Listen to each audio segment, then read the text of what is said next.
Yun naman guys ay nandito na kami sa aming pupuntahan.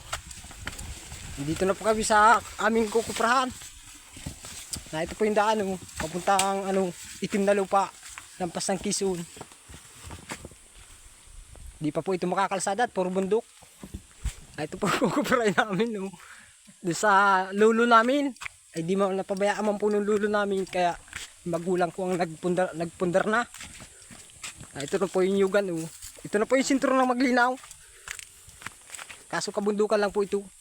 Ito po yung yugan Kaso po yung aking magulang ay patay na, kaya nanay ko na lang ang buhay, kaya siya mamahala nito. Ito po ay maraming kwento po itong ito bundok. Hindi ko na po may kikwento sa inyo at medyo matatagal ang aking video. Mainip kayo sa kakwento ko.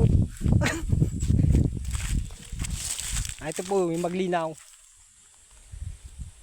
Gitna po ng itim na lupa at Quezon, Pag-asa, Labo, Dait.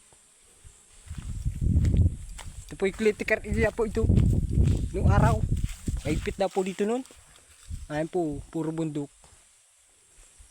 Kaso puro nyugan na po. Sige guys, hanggang dito na lang aking video. Maraming salamat po sa inyong panonood at pakikinig sa aking kwento. Hanggang dito na lang po.